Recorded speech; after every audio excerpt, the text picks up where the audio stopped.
الحمد لله الذي شرف هذا الوجود بميلاد أكرم نبي وأعز مولود، عنصر الفضائل المشهود وكريم الآباء والأمهات والجدود، نخبة العالم وسيد ولد آدم، من انتقل في الغرر الكريمة نوره وأضاء الكون ميلاده وظهوره. يقول الحق تعالى في محكم التنزيل: والضحى والليل إذا سجى ما ودعك ربك وما قلى وللآخرة خير لك من الأولى ولسوف يعطيك ربك فترضى. ويقول الحق تعالى: ألم نشرح لك صدرك ووضعنا عنك وزرك ورفعنا لك ذكرك. أيها السادة، لقد أكثر القرآن الكريم من الآيات الدالة على سيادته المطلقة صلى الله عليه وسلم، وعلى فضيلته صلى الله عليه وسلم، وعلى أفضليته صلى الله عليه وسلم. فمرة ينزل القرآن الكريم معظما لهذا النبي ومقسما بعمر النبي، يقول الحق تعالى: لعمرك إنهم لفي سكرتهم يعمهون. ومرة ينزل القرآن الكريم وقد قدم الحق تعالى العفو على اللوم تعظيما للنبي: عفى الله عنك لما أذنت لهم. ومرة ينزل القرآن الكريم معظما للنبي وفيه جبرا لخاطر النبي: وإن يكذبوك فقد كذبت رسل من قبل. ومرة ينزل القرآن الكريم يأمر الحبيب بالصبر ثم يعطيه مكانة لم تعطى لأحد: واصبر لحكم ربك فإنك بأعيننا. ومرة ينزل القرآن الكريم ليستعظم خلق النبي فيقول الحق: وإنك لعلى خلق عظيم. ومرة ينزل القرآن الكريم ليتحدث عن جزيل أجر النبي: وإن لك لأجرا غير ممنون. ومرة ينزل القرآن الكريم ليعلن الحق تعالى بأنه وملائكته يصلون على النبي، وليأمر شريحة المؤمنين بالصلاة عليه فيقول الحق تعالى: إن الله وملائكته يصلون على النبي يا أيها الذين آمنوا صلوا عليه وسلموا تسليما. ومرة ينزل القرآن الكريم ليزكي عقل النبي، يقول الحق تعالى: ما ضل صاحبكم وما غوى. ومرة ينزل القرآن الكريم ليزكي منطق النبي فيقول الحق تعالى: وما ينطق عن الهوى إن هو إلا وحي يوحى. ومرة ينزل القرآن الكريم ليزكي جليس النبي فيقول الحق تعالى: علمه شديد القوى. ومرة ينزل القرآن الكريم ليزكي بصر النبي فيقول الحق تعالى: ما زاغ البصر وما طغى. ومرة يأتي القرآن الكريم ليزكي فؤاد النبي فيقول الحق تعالى: ما كذب الفؤاد ما رأى. ومرة ينزل القرآن الكريم ليأمر الناس بوجوب الأدب مع هذا النبي تعظيما وتفخيما لمقام سيدنا محمد: إن أرسلناك شاهدا ومبشرا ونذيرا لتؤمنوا بالله ورسوله وتعزروه وتوقروه. وقال الحق في هذا السياق: يا أيها الذين آمنوا لا تقدموا بين يدي الله ورسوله واتقوا الله إن الله سميع عليم. وقال تعالى: يا أيها الذين آمنوا لا ترفعوا أصواتكم فوق صوت النبي ولا تجهروا له بالقول كجهر بعضكم لبعض أن تحبط أعمالكم وأنتم لا تشعرون إن الذين يغضون أصواتهم عند رسول الله أولئك الذين امتحن الله قلوبهم للتقوى لهم مغفرة وأجر عظيم. أيها السادة، لنستمع جميعا إلى صفي الله وتقي الله وخليل الله وسيد خلق الله، إلى سيدنا محمد. إلى سيدنا محمد يحدثنا عن نفسه: أيتها السماء استمعي، أيتها الأرض استمعي، أيتها الكائنات استمعي للحبيب الأعظم يحدثنا عن نفسه. روى الطبري وابن كثير وابن جعفر بإسناد جيد: حدثنا ابن إسحاق قال: حدثنا ثور بن يزيد قال: حدثنا خالد بن معدان الكلاعي قال: جاء رهط من الصحابة إلى رسول الله فقالوا: يا رسول الله حدثنا عن نفسك. جدي سيدي محمد بن جعفر يقول: خير ما ينبئ الإنسان عن نفسه الإنسان إن كان صادقا. حدثنا عن نفسك. فقال الحبيب الأعظم: أنا دعوة أبي إبراهيم ورؤي وبشرى أخي عيسى، ورأت أمي حين ولادتها بي نورا خرج منها أضاءت له قصور الشام، ورضعت في بني بكر بن سعد، وبينما كنت أرعى الغنم مع أخي أي في الرضاعة خلف بيوتنا رأيت جبريل وميكائيل يلبسان ثيابا بيض هبطا من السماء وبيديهما طست من ذهب مملوء بالثلج، فشقا صدري وبطني واستخرجا منهما علقة سوداء، قالا هذا حظ الشيطان منك يا أكرم نبي. ثم قال جبريل لميكائيل زنه ب10 من أمته فوزنني بهم فوزنتهم. ثم قال زنه ب100 من أمته فوزنني بهم فوزنتهم. ثم قال زنه ب1000 من أمته فوزنني بهم فوزنتهم. ثم قال جبريل لميكائيل دعه فوالله الذي لا إله إلا هو لو وزنته بأمته جميعها لرجحها. هذا هو سيد الوجود، هذا هو إمام الموجودات، هذا هو الجنس العالي على كل الأجناس، هذا هو الأب الروحي لكل الموجودات والناس. وأقول مهما حاول أعداء هذا النبي، وأعداء هذا النبي كثر في الماضي والحاضر والمستقبل، مهما حاول هؤلاء أن يثيروا الغبار على هذا النبي الكريم، أقول لهم والله الذي لا إله إلا هو لو أن كل من خلق الله مما نعلم ومما لا نعلم حمل مكنسة وذهب إلى الصحراء ليكنس الغبار، ليكنس ذرات الرمل ليثير الغبار على السماء، فإن السماء تبقى هي السماء في عليائها وشموخها وقوتها، ولن يثيروا الغبار إلا على جميع مخارجهم ومنافسهم. ويجب أن يعلم هؤلاء بأن سيدنا محمد رسول أرسله الله ليجمع لا ليفرق، وليوحد لا ليمزق، وليبني لا ليهدم. شرفه الله بشريعة غراء كالشمس في ضحاها، وبسنة نبوية عصماء كالقمر إذا تلاها، وبقرآن كريم كالنهار إذا جلاها. ومن أعرض عن هؤلاء جميعا عاش في ظلمة الليل إذا يغشاها. أيها السادة، لقد ثبت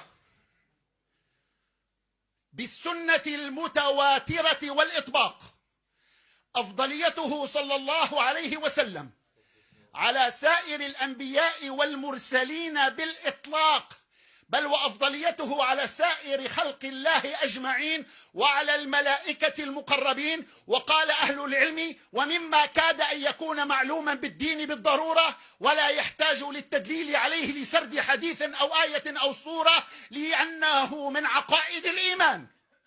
وروى مسلم من حديث أنس قال حديث أبي هريرة قال رسول الله صلى الله عليه وسلم أنا سيد الناس يوم القيامة، وأنا أول شافع وأول مشفع، وأنا أول من ينشق عني القبر يوم القيامة.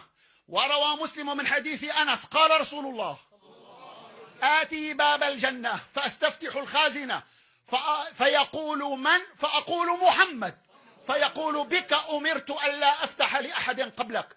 وروى ابن ماجة من حديث أبي سعيد الخدري قال رسول الله أنا سيد الناس يوم القيامة ولا فخر، وأنا أول شافع وأول مشفع ولا فخر، وأنا أول من ينشق عني القبر ولا فخر، بيدي لواء الحمد ولا فخر، وكل نبي من آدم فما سواه ليرغب في شفاعة يوم القيامة ولا فخر.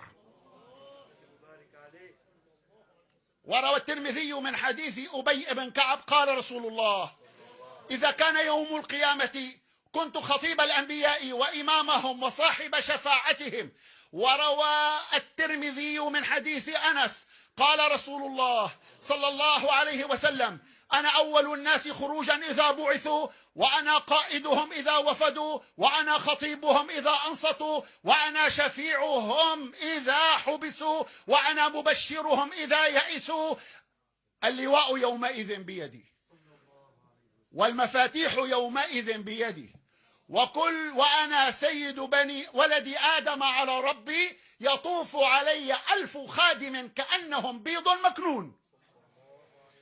وروى الدارمي من حديث عبد الله بن عباس رضي الله عنهما قال رسول الله ألا وأنا حبيب الله ولا فخر، وحامل لواء الحمد ولا فخر، وأنا أول شافع وأول مشفع ولا فخر.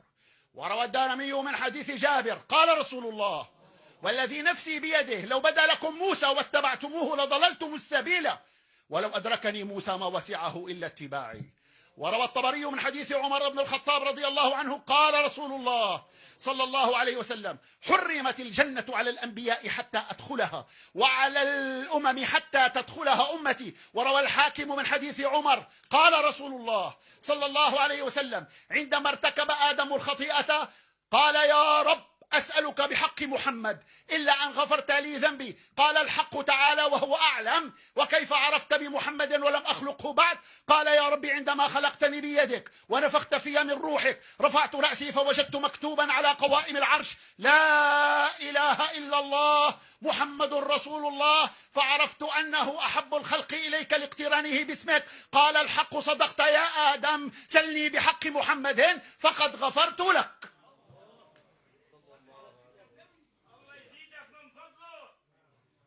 أيها السادة، اعلموا علمني الله وإياكم بأن لهذا النبي الكريم خصائص في الدنيا وخصائص في الآخرة، فهو سيد السادات، أكرمه الحق تعالى بمقام الشفاعة العظمى، وأكرمه الحق تعالى بمقام المحمود، وأكرمه الحق تعالى بحمل لواء الحمد، وأكرمه الحق تعالى بالحوض المورود، وأكرمه الحق تعالى بالإسراء والمعراج وما جرى بهما.